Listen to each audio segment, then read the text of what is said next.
కాంగ్రెస్ ప్రభుత్వము నామినేటెడ్ పోస్టుల భర్తీ పైన దృష్టి సారించింది. కాంగ్రెస్ పార్టీ పరంగా తీసుకోవాల్సిన ముఖ్యమంత్రి రేవంత్ రెడ్డి మీడియాతో మాట్లాడుతూ తెలంగాణలో కాంగ్రెస్ పార్టీ అధికారంలోకి రావడం కోసమై పనిచేసిన వారిని గుర్తించి వారికి నామినేటెడ్ పోస్టులు ఇస్తామని, అది సంక్రాంతి లోపుగానే ఈ ప్రకటన ఉంటుందని వారు చెప్పారు.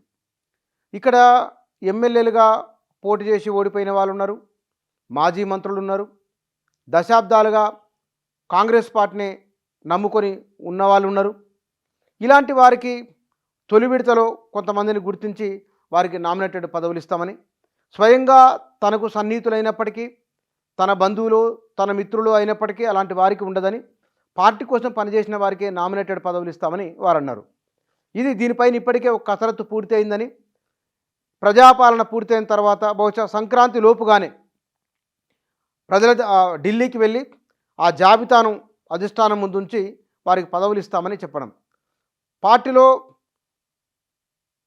కొన్నాళ్ల పాటుగా పదవులకు దూరంగా ఉన్నవాళ్ళు, రాజకీయ ఉనికి ప్రశ్నార్థకంగా మారిన వాళ్ళు, ఇలాంటి వాళ్ళందరికీ కొత్త జీవం వచ్చినట్లే అనుకోవచ్చు. గత ప్రభుత్వము పార్టీని ఆనాడు బీఆర్ఎస్ అధికారంలోకి రావడానికి దోహదం చేసిన వారిని, తెలంగాణ ఉద్యమంలో క్రియాశీలకంగా పనిచేసిన వారిని గుర్తించి చాలామందికి నామినేటెడ్ పదవులు ఇచ్చింది. కొంతమందికి మంచి ఎమ్మెల్యే టికెట్ రాని వారికి వివిధ కార్పొరేషన్ల చైర్మన్లను ఇచ్చింది. కొందరికి పార్టీ పదవులు ఇచ్చి వారిని సంతృప్తిపరిచే ప్రయత్నం చేసింది. ఇప్పుడు కాంగ్రెస్ పార్టీ కూడా సంక్రాంతి లోపుగానే ఎవరైతే జిల్లాల వారీగా ఉమ్మడి 10 జిల్లాలు తీసుకుంటే, ఈ ఉమ్మడి 10 జిల్లాల్లో తెలంగాణ ఉద్యమంతో అనుబంధం ఉన్నవాళ్ళు, ఉస్మానియా యూనివర్సిటీ కేంద్రంగా పనిచేసిన వాళ్ళు, తెలంగాణ ఉద్యమంలో అరెస్ట్ అయ్యి జైలుకు పోయిన వాళ్ళు, కాంగ్రెస్ పార్టీ నమ్ముకొని పూర్వకాలం నుంచి ఉంటూ వస్తున్న వాళ్ళు, ఇట్లాంటి వారిని గుర్తించి వారికి కార్పొరేషన్ చైర్మన్ల పదవులు ఇవ్వడము, కొందరికి పార్టీలో ఉన్నతమైన స్థానాలు కల్పించడము, ఇట్లాంటి వాటిపైన ఒక కసరత్తు జరుగుతున్నది. కాంగ్రెస్ పార్టీ పిసిసి విస్తృత స్థాయి సమావేశం జరిగిన తర్వాత దీనిపైన ఒక జాబితా తయారు చేసుకొని ఇప్పటికే ఆశావహులు ఎవరైతే ఉన్నారో, హైదరాబాదు రంగారెడ్డి జిల్లాలకు సంబంధించిన వాళ్ళల్లో ఇక్కడ సీట్లు రాకపోవచ్చు, కానీ రెండో శ్రేణి నాయకులుగా ఉండి పార్టీ కోసం పనిచేసిన వాళ్ళు ఉన్నారు. అలాంటి వారికి అవకాశం ఇవ్వడం చాలా ప్రధానమైంది.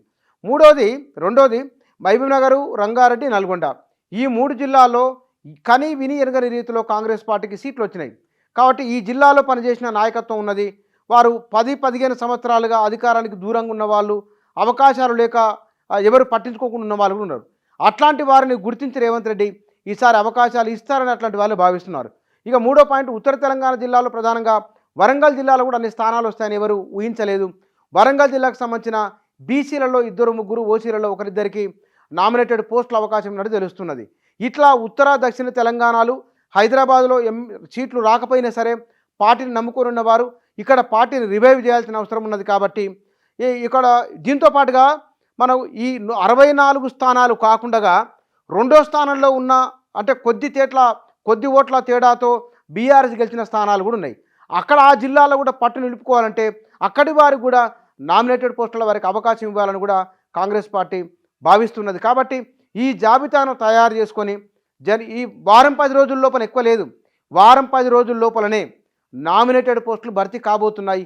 ఇది కాంగ్రెస్ పార్టీని నమ్ముకున్న వారికి, కాంగ్రెస్ పార్టీ కార్యకర్తలకు 2024 జనవరిలో రేవంత్ రెడ్డి లేదా కాంగ్రెస్ పార్టీ తమ నాయకులకు చెప్తున్న శుభవార్త, వారికి ఇస్తున్న కొత్త సంవత్సర కానుక ఇది.